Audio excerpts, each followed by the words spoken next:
How many of you parents and relatives have seen this kind of talk on Facebook that your teenager writes and you can't get them to do the right thing? My name is George, and I deal with this on a constant basis as a communications chief in the Marine Corps, but also as a father and a parent in my own home, this social media. So what are the policies that Facebook has? Well, let me read some to you. www.facebook.com/policy.php. I'll just summarize a couple of them for you. Safe Harbor. Facebook complies with EU Safe Harbor framework as set forth by the Department of Commerce regarding the collection of information, use, and retention. This applies to U.S. policies as well, and I'll get to that in a second. Information from children under 13.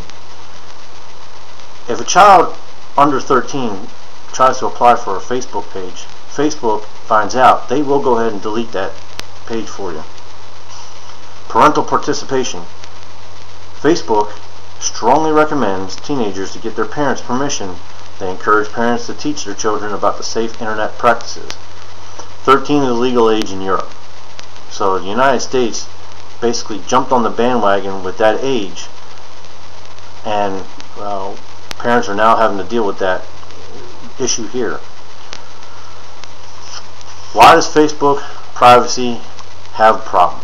Well, Facebook doesn't want to inhibit any of their customers from the age of 13 and above. So since they have that rule, and it's not 17 and below that they have to watch or get parental permission, we run into the issue of a lot of things between 13 and 17.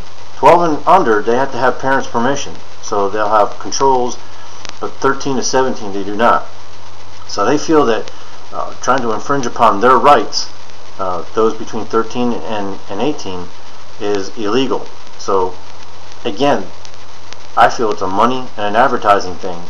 We all know what's on Facebook. They have like buttons all over the place. That's an advertising thing, and they can do it legally. Issues with parents wanting control. I can only attribute this again to Facebook and the age of 13. That one really bugs me. I feel that 17 and below needs parental consent. But U.S. and European laws allow 13 and above to have these things, so we have to really watch. This thing started out in a college dorm, and it blew up throughout the college community.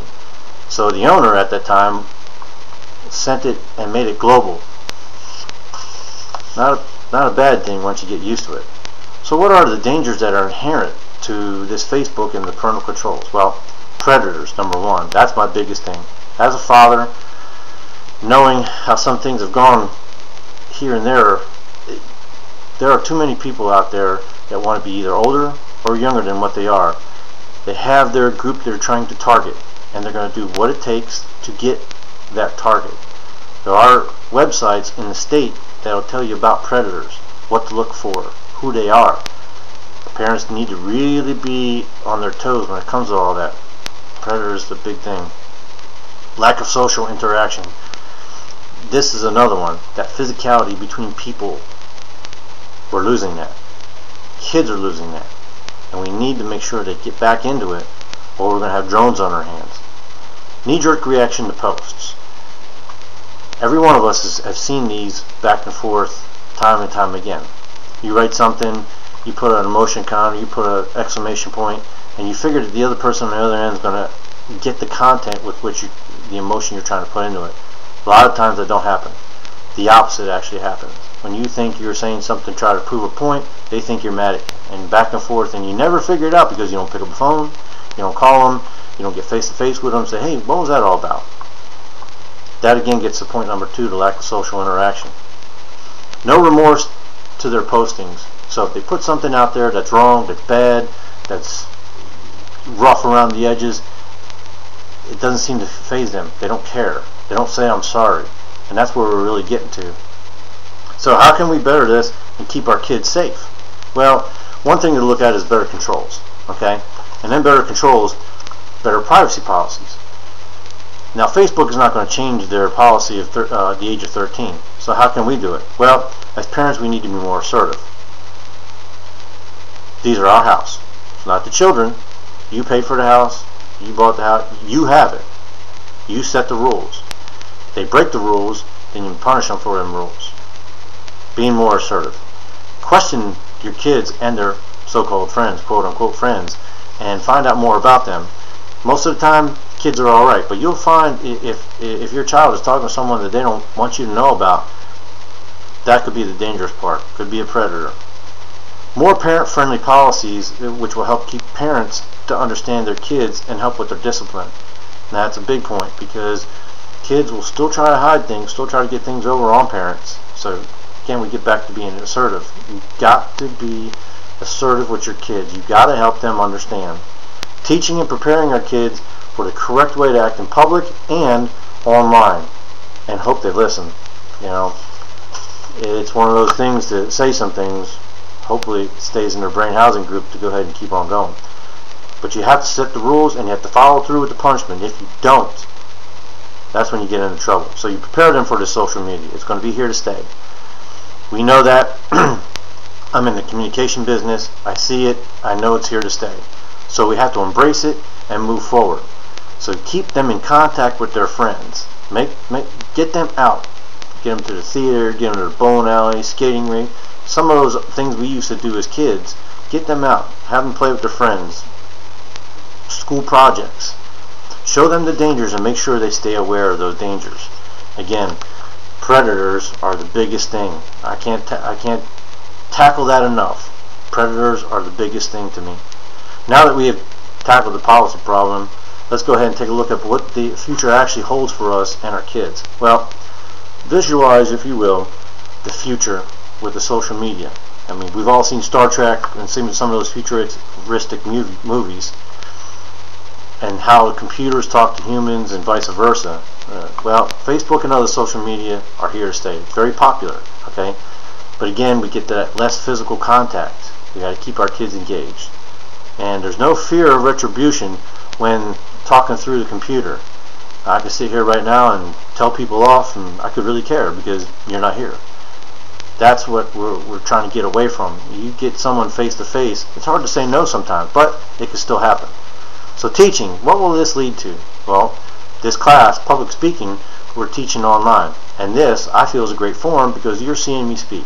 I'm watching some of my fellow students speak.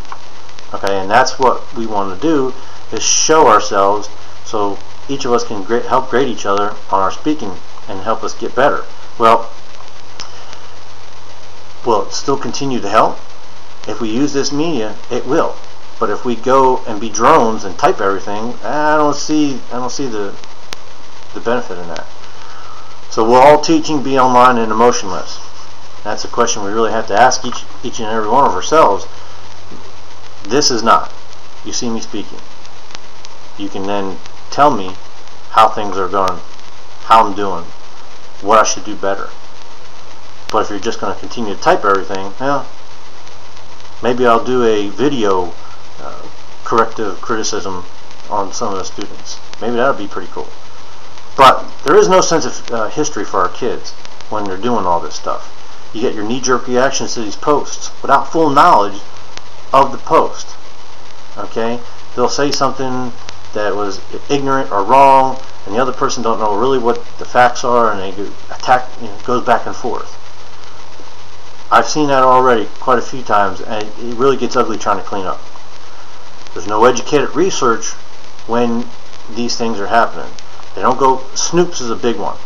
Okay, Snoops has a lot of Mythbuster type things on there. Someone will put something out saying, hey, you know, this is what's happening nowadays, make sure you protect yourself. I always go to Snoops to bust the myth, and then I would send that link to the person that sent me the email or the post saying, hey, look, you might want to check your facts. So make sure you check your facts. Get educated. Decisions and mistakes that are already made are continuing to be repeated because, again, they have no sense of history.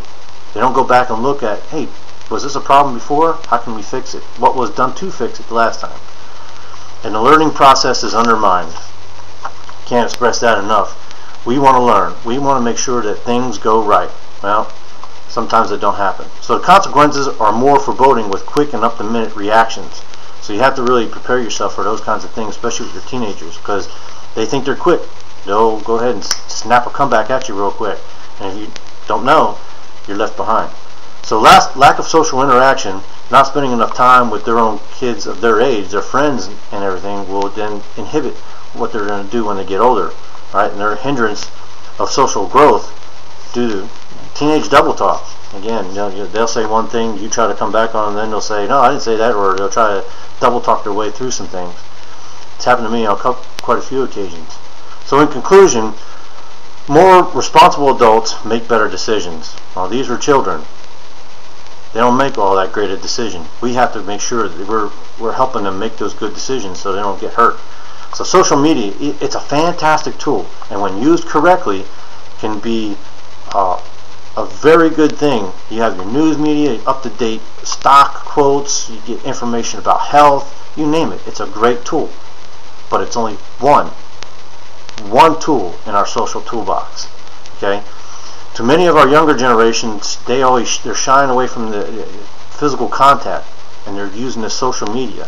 Well, you got to get back in there, and a handshake and a smile is still the best way to do business, I feel, because you get that emotion from that person right then and there, from the handshake, the smile, the look, speaking, the warmth of that kind of stuff. You know right then and there how things are going to go. And our kids are running to their phones and their computers to get their emotions out. Instead of talking to a person face to face, they'll go run out there, I don't like this, and this is all wrong. Just like the cards I showed you in the beginning. That was a simulation of a conversation that would go on Facebook. They're talking on a computer. They're not face to face. Oops, my bad is just not cutting it these days. We really have to get back to social physical contact. Thank you, and I hope you enjoyed it.